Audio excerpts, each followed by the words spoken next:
All right. Hi, everyone. Thank you so much for joining. We're going to get started in a minute, just letting some people funnel in here, give everyone a little bit of time to join. Before we dive in, where is everyone joining from today? Curious, where is everyone joining from? What organization are you from? Just throw it in the chat. I'm joining from Connecticut, so um, let's see, Savannah, Ride, Illinois, very cool. New York, Worcester, Mass, Houston, okay, a little bit of everywhere. Nice. South Africa, okay. DC, Toronto, very cool. So we've got a bunch from everywhere. Portland, okay. We've got a bunch from everywhere. Nice. Central New York. Okay, well, thank you everyone for joining. I'm really excited that we have a group of all different types of organizations, it sounds like, joining us today, from all across the world, it looks like. So very exciting to have this bunch here. Um, and we can just dive right into it and we'll let people funnel in as we go along. So, this webinar is all about predictable revenue and predictable support in such unpredictable times that we're in right now. So, for those of you who are joining, my name is Ashley Brannan. I've been working at Community Boost for the past 6 years. I've worked in all different types of roles at the company, working directly with nonprofits and building out their Google ad campaigns and working on email campaigns to marketing. And now I am the chief of staff at Community Boost. So, really excited to carry over some of the work that we've been doing to you all. And I also just want to note that I really would love some participation throughout this presentation. Please feel free to throw thoughts, ideas in the chat. I'll definitely be asking for some participation as we go along. So please just, throw your thoughts in the chat as we go along, and we'll also do a Q&A at the end if we have some time. At Community Boost, we're a digital agency that we've had for over the past 15 years or so, and we've really transformed over these years from a small, kind of scrappy team getting started with Google Ad grants, and now we've just become a proven growth partner that works in meta ads, SEO, GEO, email, a fully integrated marketing space. And over the years, we've supported more than 1,500 nonprofits with every digital ad channel, CRO, loyalty, across the board. And we've really had the privilege to work with such incredible organizations and high impact brands like Animal Equality, Goodwill, St. Baldrick's, people doing incredible work all over the globe. And so I'm really excited to talk to you today about the success that we've had with these organizations and building a community that brings predictable support in such a crazy time. So I'm going to start out with kind of a bold sentence here, right? Digital marketing is dead. That kind of sounds crazy because I just talked about how digital marketing at our agency has been going on for 15 years and I've built my career in digital marketing. But it's the truth, and that's what we really believe here at Community Boost. Nonprofit marketing, fundraising, everything's changing. Everything's changing and changing really fast. And, before I break down where we're at today and what the future is and what I really mean by this, I want to talk about the unpredictability and how nonprofit marketers, fundraisers are trying to change and understand even what's happening in our space. So, depending upon, what content that you're reading, what podcasts you're listening to, what blogs you're keeping up with, you'll hear a lot of different people say that we're in a crisis in the nonprofit space. People will say, oh, we're in a generosity crisis, we're in a trust crisis, caring crisis, affordability crisis. I mean, there's a lot of different opinions, thoughts on where we are in the world and what is creating such unpredictable and unsustainable support for nonprofit organizations. And we see evidence of each of these all across the board, right? So, if we're looking at giving patterns, this is data from this year, major gifts are up, but total donations are down. So, we are seeing time over time again, giving patterns change and a lack of support and total households, total people giving to nonprofit organizations. I want to see in the chat here, who here is struggling to retain their donors or attract their donors? Anyone struggling? Want to throw it in the chat? Give me a yes for sure, or no, I'm feeling really solid in the chat. Yes, okay, I am. It's definitely a common problem that we're seeing right now. Okay, we've got a group here for sure. We're struggling to maintain those donors, retain them, find new donors, but retention is good. So, okay, something that we're all feeling here. Donation value up, donation count going down. We're also seeing a trust crisis. This is something that, a lot of this space has been talking about for years, the loss of this halo effect. For decades, nonprofits and NGOs, we're the top spot as trusted institutions across the US, across the world, ahead of government and media and corporations. But that's actually not the case at all anymore. And so we have lost this effect of what they call the halo effect of, okay, people think that we're doing good work, and so they trust us. They have a really great brand perception of us, and so they want to support us. But that's becoming less and less true, as we can see here. Fewer and fewer Americans trust institutions, including charities, nonprofits, religious institutions, where it's becoming a space where people don't trust the work that we're doing.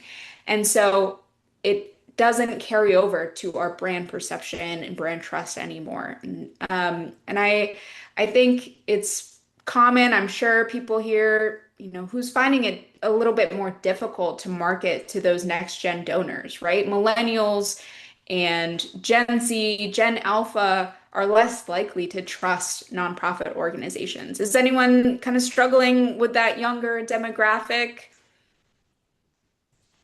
And, yes, okay, donor base is very much older. That's very common. And so, as we're trying to look at this newer group of people who can support your organization, they don't trust your organizations anymore. They don't trust nonprofits in general anymore. And so this has really become a big crisis. And, I'm sure we all here kind of just want to pull our hair out as it comes to our own administration publicly speaking poorly about nonprofits. And so that whole layer of this halo effect is gone.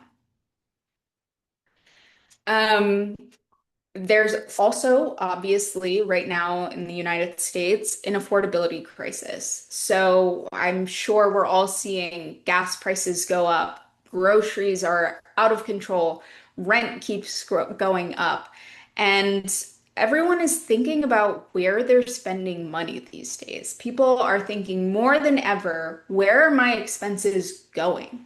Including me, right? I'm thinking, okay, what variables can I change because my gas bill keeps going up, my grocery bill keeps going up? Where should I look at and cut in my spending? And we're seeing a lot of people compare our day and age right now to, earlier in the 2000s. Well, in 2000, Americans gave about 2.4% of their disposable income to charity, and now we're seeing just 1.7, which is the lowest level in decades. So obviously, people are spending less. People are comparing this time right now a lot to 2008 and the economy. There's a lot of comparisons to the lifestyle that we're living. But even, Now families just feel strapped for cash, and only about half of households donate now versus about two-thirds who donated in 2008. So we're seeing a huge decline, even though we're seeing a kind of similar economic crisis here. We're also seeing an engagement crisis. I think that we're experiencing loneliness in ways that we've never seen before. I saw these stats recently and I was honestly dumbfounded by them, right? One in three adults in the US feel lonely. One in four adults in the US lack social and emotional support.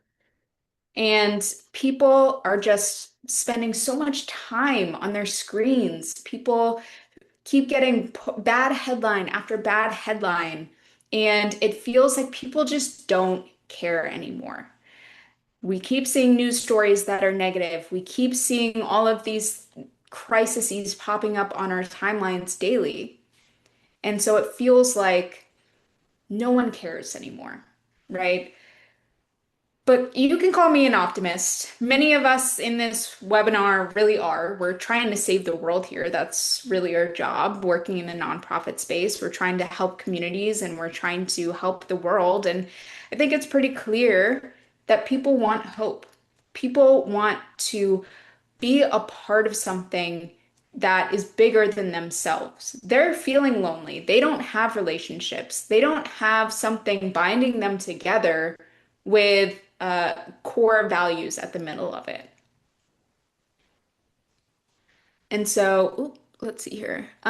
We can see, I mean, everyone sharing in the chat here, nonprofits are fighting harder than ever just to get any dollar through the door. Every dollar is not the same, right? So if we're spending a ton of our time and a ton of our effort trying to get first-time donors, new donors, well, only 19% of first-time donors will actually make another gift. Whereas the lifetime value for a recurring donor is 9 times that.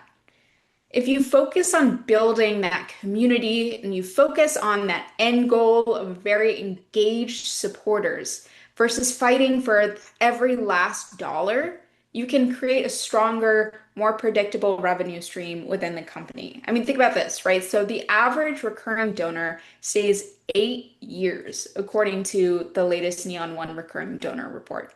So that right there is predictability. That right there is predictable revenue for your organization. So, you've heard me talk about all of these different crises. You've heard me talk about, community is really the thing that people are lacking. Community is the thing that's bringing predictability over to these organizations. So I just want to take a moment and really break down what community even is. So I want to see in the chat here people sharing what is community to you in your organization? What do you think community is for your organization? What would make a strong community for your organization? Belonging. Okay. So people feel like they're part of something. Connection, a safe and supportive space. Working together, shared values. I mean, even if we're just talking about working together, right? That means that we're interacting with people. That means that we have relationships with one another. And that's the thing that people are saying that they're lacking. They're lonely. They don't have shared interests, shared values, and working towards something with other people. They want to be connected to others. They're lonely. To me, community is pretty much summed up my eyes in this quote here. I love this quote. I would rather have 1 million people give me $1 than one give me 1 million. That way you get 1 million people involved. And I really think that that just shows the power of what community is. Would it be lovely if I could get $1 million right now? Absolutely. If one person just handed over $1 million, that's great.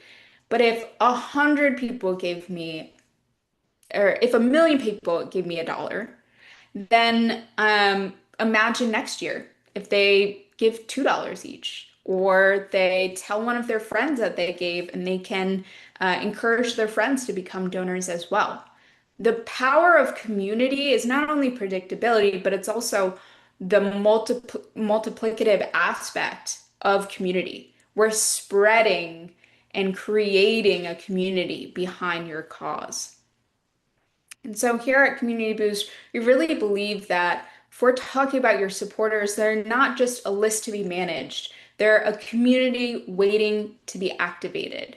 So we're in, a lot of people will say we're in a generosity crisis, we're in a trust crisis. Well, we're also really in an engagement crisis. And we strive to build movements of believers who keep coming back. So I want to get into how I started this conversation, right? Digital marketing is dead. People are spending hours on their screens and they even think of a product and it shows up on their feed a million times over. And we're getting 20 emails a day promoting everything under the sun that we don't really care about. I mean, it feels like right now that marketers are kind of ruining everything, right? We keep seeing them everywhere. With all of this, it's only going to get worse with AI. We're just going to see more slop, more emails in our inbox that have no personal connection to them, which is why we are really framing things differently. Despite marketers ruining everything, we all want to be part of something bigger than ourselves. And so we believe, if we're believing in a brand, whether it's Patagonia or a nonprofit that connects to our hearts, the world is craving community and they're craving to be a part of something that matters. So, how can we tie that into our appeals? How can we tie that into the messaging that goes out from our organizations and just our overall fundraising strategy, right? So what's the difference? What do I mean by community first marketing here versus just regular digital marketing? What's the difference? Well, just regular transactional digital marketing really just focuses on getting the message out there to consumers. It's quantity over quality, right? It's speaking at people versus speaking with them. We're focusing more and more on quantity because if we get a bunch of leads in, I'm sure a certain percentage of them will convert, right? But at the end of the day, that's the thing that erodes trust. And that's the thing that's going to make people feel like ATMs versus actually a part of something bigger than themselves. Community first marketing really invites people to be a part of the broader message, focus on that invitation to be a part of something bigger than themselves. So, really focusing on that quality and focusing on retention and being a part of something rather than asking someone for money over and over and over again. And I really think about it this way of if you were to order something off of Amazon right now, in a couple of days, you pay your money, in a couple of days, a package will show up at your front door. Well, if you donate to a nonprofit, you give money to a nonprofit, nothing's showing up at your door. And so you have to give that reward, give your donors something that will make them feel closer to the cause. Give them something in reward in return for supporting your organization. If we're looking at it this way, digital marketing is really just a megaphone telling people to do things. It's a brand just shouting out to its supporters. But our approach with community first marketing is to really have more of that multi-way communication. It's not just between the organization and the supporter, but it's also even amongst the supporters themselves, going back to that engagement crisis. People crave engagement, they crave community, they want to have shared values with people. So, how can we create that feeling of connection with other people who are behind your cause, right? So, our approach to this community building is called community first marketing, and it's really built around these three pillars: building a community, so really growing your community, understanding who they are, activating them, getting them to take action, and then multiplying their support through advocacy, through recurring giving, having them become, peer-to-peer advocates for your organization, bringing in more donors. This framework is completely built on trust, belonging, and appreciation. And at the end of the day, those are the things that donors value, right? Especially in a time like this, right? It helps to acknowledge the world around us and appreciate them for choosing to be a part of our community anyways. So I want to show you how we've partnered with one of our clients to build out this framework so you can kind of see it in action and what it looks like. So All Hands and Hearts is a disaster relief organization. They came to us years ago and they had the goal of bringing in predictable revenue. You can't become less predictable than disasters, right? And so they were really at the mercy of disasters and getting inconsistent donations because a disaster would pop up and then someone would donate to that specific disaster versus donating to the organization as a whole that supports disasters all across the globe. So they worked with us to support both that kind of rapid relief and also that long-term predictable revenue. So in that building phase, we invited people in. All of the language in the ads and the campaigns were an invitation to join something bigger than themselves. Let them know, hey, there's a community of people working towards this. We would love for you to be a part of it. Not, hey, can you donate to us and support this cause because you care about it? It's, hey, come join us. We all care about this together.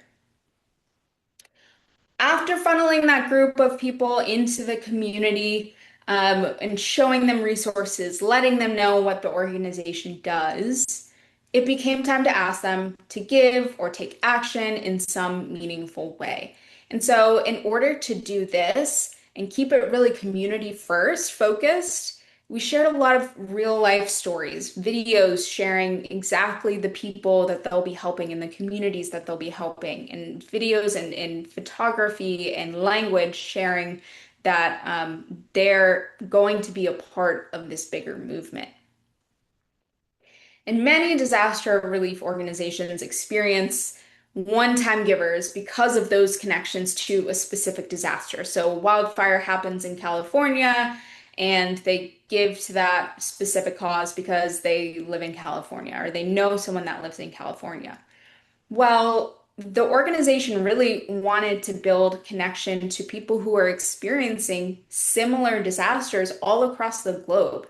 And so a lot of the prompting in the future to kind of multiply, become recurring givers, give again, really focused around the getting people to resonate with other people experiencing similar things within the community. So, hey, remember how it felt when that wildfire was happening that you donated to? Well, someone's experiencing that across the country. And you could be a part of the community that helps them out because you experience that too. So it's really encouraging people to resonate with others.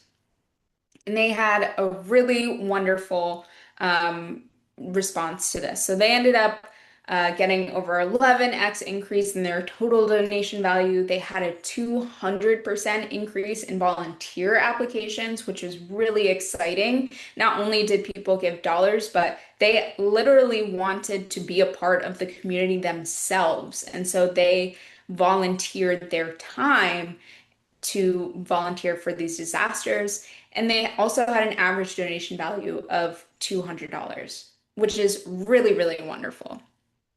So I know I've said a lot and you're thinking, all right, how do I get started? Where do I go from here? We've created, a really easy blueprint for you all to follow.